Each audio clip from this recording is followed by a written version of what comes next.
The area west of Saskatoon started to become settled after 1900, with the CPR main line from Asquith to Wilkie entering service on October 28, 1909. The Asquith subdivision was originally constructed in 1908 as a ballast pit track reaching 7.3 miles north to load gravel for construction of the CPR main line west towards Wilkie.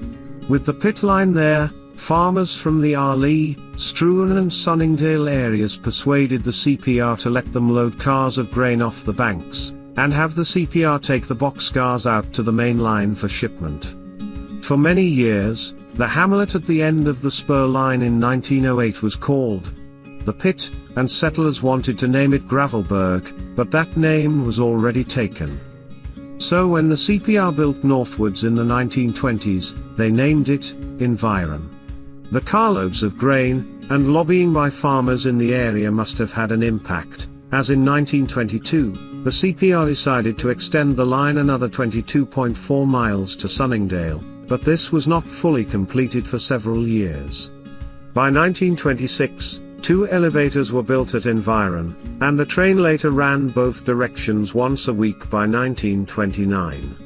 Since the route to Arlee was already surveyed, the Arlee United Grain Growers elevator opened on September 1, 1927, and the Pool elevator opened 12 days later.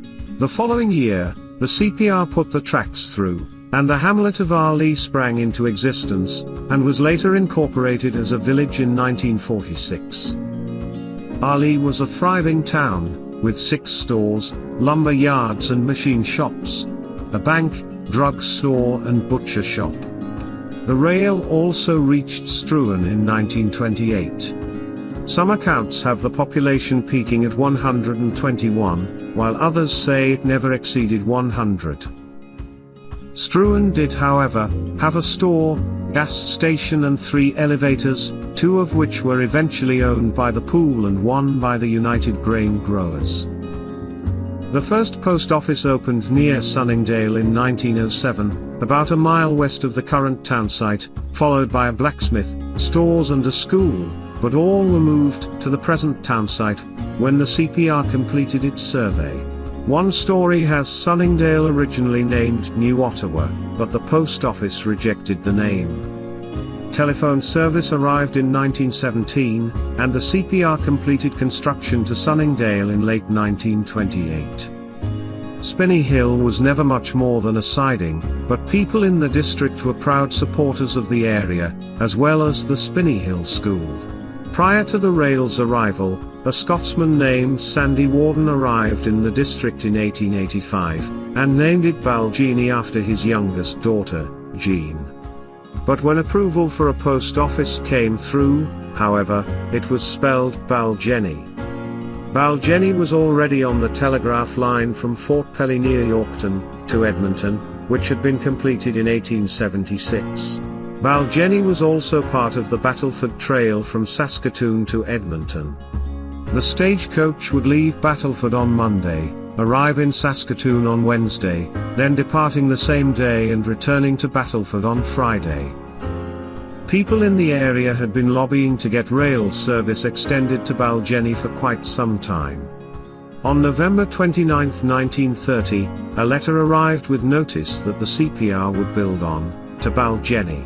In 1931, the rail finally arrived in Baljennie, with regular service beginning at 12:30 p.m. on October 5th. With freight and passenger service to the main line. From 1931 to 1960, scheduled passenger and freight service operated, but in July 1963, due to the termination of the mail contracts, service was reduced to the first and third Wednesdays of the month. In October of 1963, the passenger car was eliminated. Then, in 1964, service became available on an if and when required basis, and later that year, the line was classified as a snow line, with minimal or no service between November and May. The RM of Eagle Creek never had a highway, but soon Highway 376 was built, on the square, and paved. It ran from what was then Highway 14 west of Asquith, to the future bridge across the North Saskatchewan River near Maymont. On June 30, 1977, the line from Baljennie to Sunningdale was abandoned, with the elevators closing and the tracks then removed in the summer of 1978. The spur line from Baljennie to the main line was in operation for a mere 46 years. On July 31, 1981, the rail between Sunningdale and Arley was abandoned, with the tracks removed the following year. A year later, the rail line between Arley and the main line was abandoned, with the tracks removed in 1983.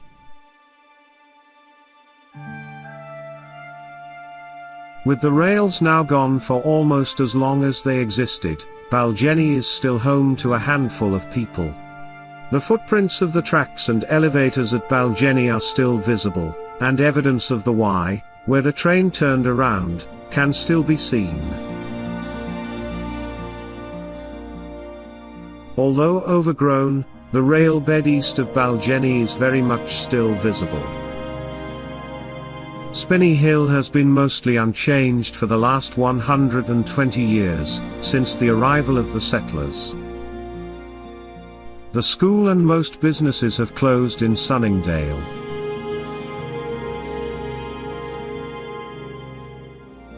The ghostly outlines of the elevator pads and tracks can still be seen from the air. Struan is now home to just a handful of people.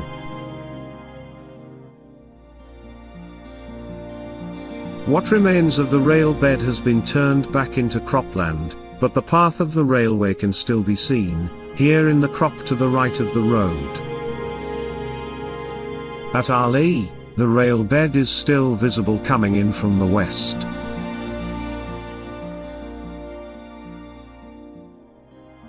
The hamlet of Arley is the home of the offices of the RM of Eagle Creek, number 376. Here again, the rail bed is still visible as it travels off to the east. At Eagle Creek, the CPR had to construct a considerable rail bed to navigate the creek valley.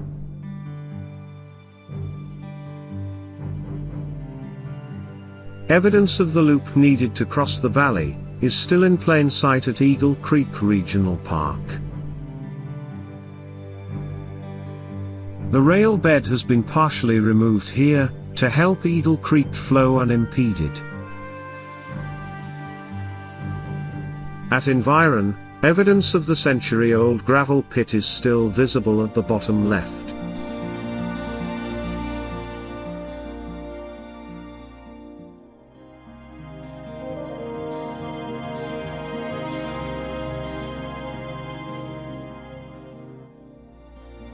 Almost 5 kilometers west of Asquith, on Highway 14 at the rail point, Urban, the Y at the CPR main line is still clearly visible.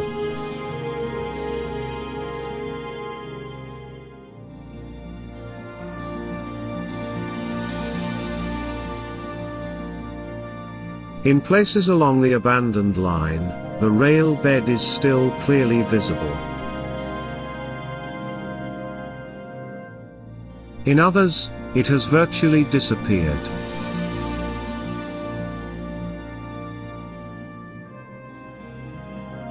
This video is in tribute to the towns, families, farmers and ranchers, along the Baljennie Spur Line, now consigned to another page, in Saskatchewan's abandoned history.